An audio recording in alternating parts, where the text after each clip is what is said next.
Assalamualaikum warahmatullahi wabarakatuh, sahabat muda dimanapun berada. Ketemu lagi kita di obrolan rakyat. Nah, kali ini edisi spesial lagi ya. Kita bersama seorang advokat yang lagi naik daun ya. Komentar-komentar beliau bertebaran di di media. Dan hari ini ataupun malam ini kita akan berbicara berkaitan dengan klien dari narasumber saya yang kemudian tidak terbukti menggunakan ijazah palsu yang kemudian dilaporkan di Polda dan sudah dihentikan kasusnya, dan malam hari ini kita akan berbincang dengan beliau. Saya sapa dulu. Assalamualaikum warahmatullahi wabarakatuh, Bung Dede. Waalaikumsalam warahmatullahi wabarakatuh, Bung Melian. Sorry yang sangat luar biasa ini yang bisa menginspirasi banyak orang di Provinsi Bengkulu ini. Saya merasa terhormat bisa mewawancarai Bung Dede. Jadi beliau adalah Dede Prastien SHMH. Ya. Nah, dulu beliau ini adalah seorang aktivis pergerakan di Walhi, aktivis lingkungan hidup, Wahana Lingkungan Hidup Indonesia, dan gerakan beliau sungguh sangat masif sekali. Amin, masyaallah. Dan sekarang beliau berkarir sebagai seorang advokat. Ya. Nah, beliau ini adalah kuasa hukum dari wakil sebetulnya Pemda ya, untuk sekarang ya. Kalau kemarin dia adalah kuasa hukum dari kandidat Bupati dan Wakil Bupati Kepayang, Kabupaten Kepayang. Calon wakil bupati dan Bupati Kabupaten Kepayang. Nah, Bung Dede, ini luar biasa kan, kita berbincang laporan dari saudara Rustam Effendi ke Polda itu tidak terbukti. Alhamdulillah tidak terbukti unsur-unsur pidana dan sudah dihentikan. Iya. Mungkin bisa dijelaskan, Bung Dede. Sebenarnya gini, ini kan soal politiknya sangat tinggi kita lihat pada saat itu. Pada September 2020 sebenarnya kandidat sebelah, kandidat 01 Kepahang itu sudah menyiapkan laporan Dumas itu. Dumas, nah, yang kita tunggu itu sebenarnya pas masa sanggah. Kenapa tidak dimasukkan pas masa sanggah di Gakumdu pada saat itu terhadap SK penetapan calon bupati dan wakil bupati Kepayang periode 2001-2024. Masa sanggah itu ya? Iya. Ketika beliau terpilih dan dinyatakan menang secara quick count, nah barulah laporan Dumas itu dimasukkan ke Ditkrimum Polda Bengkulu, Subdit 3 Jatanras. Nah, Jatanras melakukan penyelidikan cepat terhadap kasus ini. Ada beberapa saksi yang heboh waktu itu. Sangat heboh di media. Iya, ada beberapa saksi yang dihadirkan. Si RE ini selaku pengadu, karena mekanismenya Dumas ya, pengaduan masyarakat. Dumas ya, pelaporan. Bukan LP, bukan laporan polisi pada saat itu. Nah, dikeluarkanlah SP Lidik oleh Kasubdit Jatanras pada saat itu untuk melakukan penyelidikan terhadap kasus ini. Nah, ada beberapa saksi. Dia menghadirkan satu saksi, teman sekolahnya Pak Zurdinata, untuk melakukan pembanding terhadap ijazah SMA Pak Zurdinata ini. Nah, selanjutnya pihak dari Jatanras ini melakukan pemeriksaan terhadap beberapa orang saksi. Yang pertama ada itu Ketua KPU Kepahang. Selanjutnya ada Kepala Sekolah SMA 1 Kepahang. Ya, tepat Pak Zurdinata sekolah ya. Betul. Nah, selanjutnya ada juga orang Dinas Pendidikan Nasional yang berkantor di Kepahang. Nah, setelah melakukan itu mereka juga melakukan pemeriksaan alat-alat bukti surat. Salah satunya adalah surat keputusan pengganti STTB yang hilang milik Pak Zurdinata. Ya, betul. Nah, mereka juga memanggil Pak Zurdinata untuk dimintai keterangan.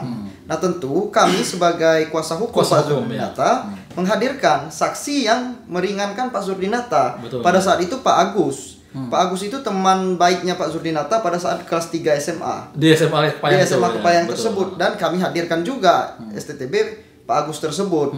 Nah, di sana sehingga Pak Kasubdit Jatanras melakukan gelar perkara dan mereka mengirimkan SP2HP ke Rustam, dengan bunyi bahwa perkara ini tidak cukup alat bukti dan tidak kuat untuk unsur-unsur pidananya. Dan dihentikan. Bunyinya tegas. Tegas ya. Pada tanggal 12 Maret 12 Februari. 12 Februari ya. 12 Februari 2021. Jadi udah dikeluarkan itu ya. Ya. Dan waktu dia melapor itu posisi kenapa heboh sebetulnya adalah posisi pada saat Pak Zurdinata dengan Pak Hidayatullah ini sudah menang, terpilih ya. terpilih Sudah dan menjadi SK-nya keluar. Bupati dan wakil bupati terpilih. Iya. Hanya belum ditetapkan itu. Sehingga heboh waktu itu. Oh iya betul. Itu yang menjadi lucu. Yang menjadi lucu ya. Kenapa kemudian tidak pada saat proses sanggah? Betul. Seperti Betul. misalkan kami dulu pernah Betul. juga pada saat proses pemasukan itu di KPU itu pada saat masa tanggapan Betul. masyarakat. Nah, Bung Dede, dari ini informasinya karena ini dugaan fitnahnya sudah sangat kuat sekali kan karena tidak terbukti. Ini sudah dilaporkan balik ini pelapornya. Nah, kenapa? Kebetulan tanggal 15 Maret kemarin 2021 prinsipal kami ataupun klien kami Bapak Wakil Bupati Kepahyang hari ini Bapak Zurdinata dengan penuh pertimbangan melakukan pelaporan balik di Polres Kepahyang. Di Polres Kepahyang Ya, terhadap si RE ini. Nah, sudah resmi. Sudah resmi. Itu LP. LP ya? Bukan Dumas. Beliau sendiri yang datang menyisikan waktunya di kesibukannya dan ingin melapor si RE ini karena memang sudah langsung korban ya istilahnya, korban fitnah tadi ya. Ada beberapa hal yang memang menjadi pertimbangan kami setelah melalui diskusi panjang apakah ini harus dilapor balik atau tidak. Nah, tentunya beliau melaporkan pasal 310 Kitab Undang-Undang Hukum Pidana dan 311 Kitab Undang-Undang Hukum Pidana. Nah, tentu hal ini kita kembalikan kepada penyidik Satreskrim Polres Kepahyang seperti apa pengembangan perkaranya nanti. Nah, mereka dari masih inti laporan itu adalah pencemaran nama baik dan fitnah terhadap Zurdinata, Pak Zurdinata ya. Sebagai warga negara Indonesia, begitu.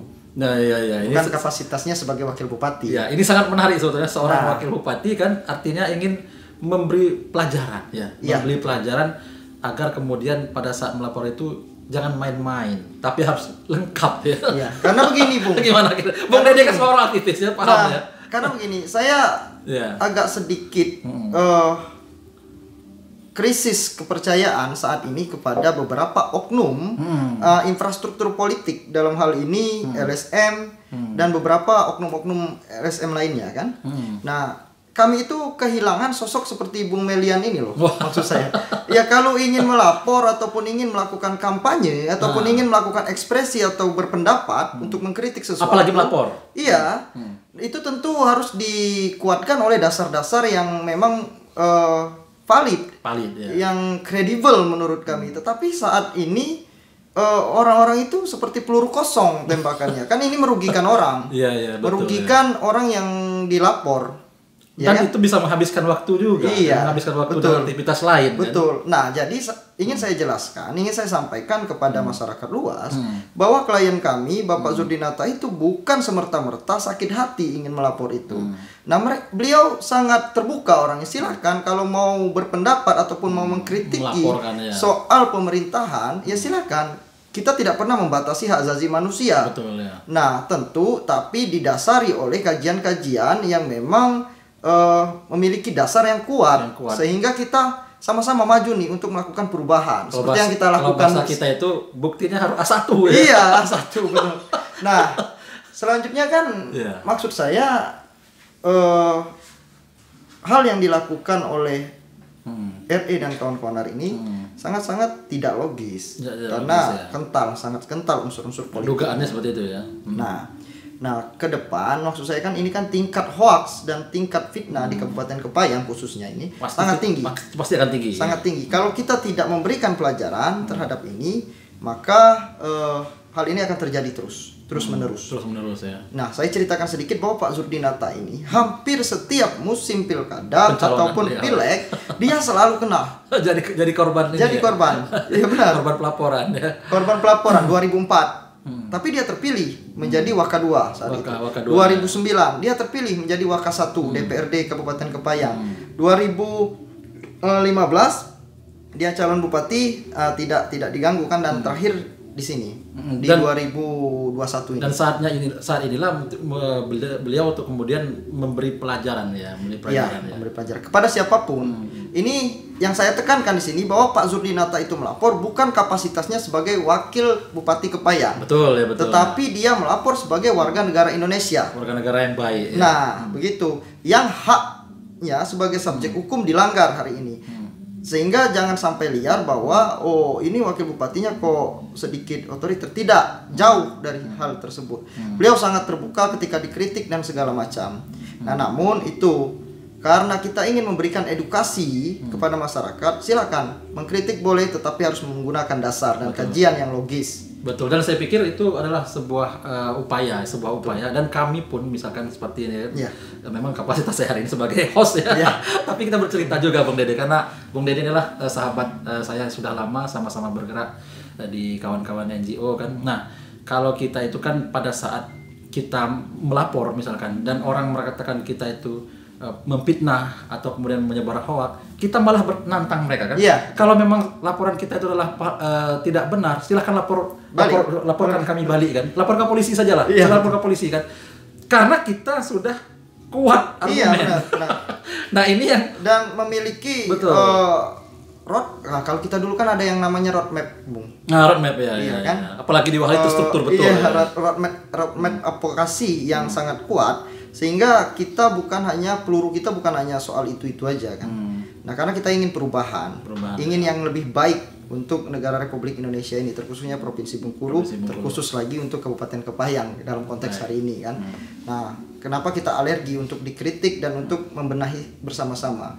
Itu juga adanya suprastruktur politik, trias politika tadi yang saya sebutkan, eksekutif, legislatif, dan yudikatif akan berjalan baik apabila infrastruktur politiknya seperti partai politik, LSM, masyarakat, dan beberapa instrumen lainnya itu saling menguatkan dan saling menekan satu sama lain untuk menuju perubahan yang lebih baik itu, Bung. Tadi laporannya tadi itu seminggu yang lalu ya? Iya. Seminggu yang lalu ya. Dan harapan kepada penyidik Polda Bengkulu terkait laporan itu, Bung Dede? Kita laporannya di Polres Kepayang. Sorry. Di Polres Kepayang harapannya apa nih kira-kira? Harapan kami sangat besar bahwa dalam hal ini kita dapat belajar dan juga harus objektif dalam melakukan penyelidikan dan juga cepatlah periksa saksi-saksi dan apabila ini terbukti, harapan kami ya cepat jadi tersangka lah si RE-nya.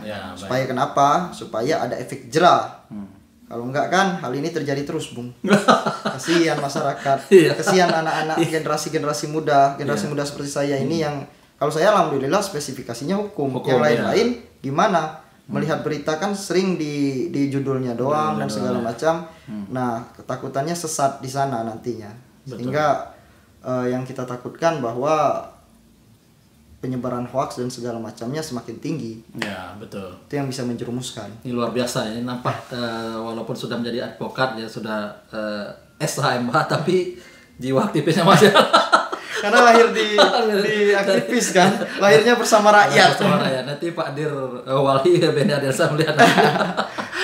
Baik Bung Dede, ini luar biasa. Saya pikir dialog singkat kita ini sudah sangat mewakili daripada kemudian substansi dari kasus yang kemudian dilaporkan oleh saudara RE, kemudian tidak terbukti, dihentikan, lalu kemudian dilaporkan ke Polres Kepayang. Nah, tadi harapannya sudah ada.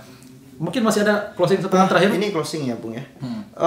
Berseliweran ataupun bersebaran berita terkait RE menyatakan bahwa kok penyidik Jatanras terlalu cepat mengambil kesimpulan terhadap tidak terbuktinya unsur-unsur yang dia laporkan, unsur pemalsuan tadi. Namun begini maksud kami. Karena apa? Karena masih ada perkara nomor 4 di PT UN terkait objeknya adalah surat pengganti STTB yang hilang Pak Zudinata ini. Ya, bukan di PT UN juga ya. Nah, ini kan berbeda ruang, Bung. Beda ruang ya. Nah, kalau ruang PT UN itu kan berbicara masalah KTUN-nya, objeknya kan putusan tata usaha negara. Nah, tidak bisa digabungkan terkait masalah ini kan pidana. Pidananya ya. Nah, ini kan soal materialnya Kitab Undang-Undang Hukum Pidana dan formilnya adalah KUHP. Sedangkan yang ini kan beda persoalannya. Ya, nah, kemudian si penyidik menghentikan penyelidikannya dengan tidak terbuktinya unsur-unsur tidak juga mempengaruhi gugatan yang sedang berjalan ini. Saat ini gugatan itu sedang replik dan kami sedang menyiapkan duplik. Nah, setelah itu nanti mungkin ada putusan selah. Saya harap di putusan selah udahlah clear masalah ini. Apalagi di Poldanya tidak terbukti. Akan menjadi bukti Betul. diajukan juga kan ke Betul. Ditun kan. Iya. Baik, cukup Bung Dede. Siap. Baik, terima kasih. Saya Terima merasa kasih. terhormat bisa mewawancarai Bung Dede. Mudah-mudahan ke depan ini bisa menjadi pelajaran bagi masyarakat berkaitan dengan lapor melapor ya. Harus betul-betul diteliti, jangan sampai kemudian ada celah untuk dilaporkan fitnah bagi termasuk kami pun harus berhati-hati juga. Termasuk juga konten YouTube itu pun harus berhati-hati juga. Jadi agar masyarakat Indonesia dimanapun berada, masyarakat Bengkulu, kabupaten kota dan lain sebagainya menggunakan media sosial pun juga dengan cerdas. Pada saat melaporkan pun melapor dengan betul-betul sudah kuat bukti-buktinya. Sekali lagi terima kasih Bung. Terima kasih, sukses terus untuk Bung Melian Suri dan channelnya. Subscribe and Siap. comment and like. Siap, terima kasih Bung Dede. Semoga bermanfaat. Assalamualaikum warahmatullahi wabarakatuh. Waalaikumsalam warahmatullahi wabarakatuh.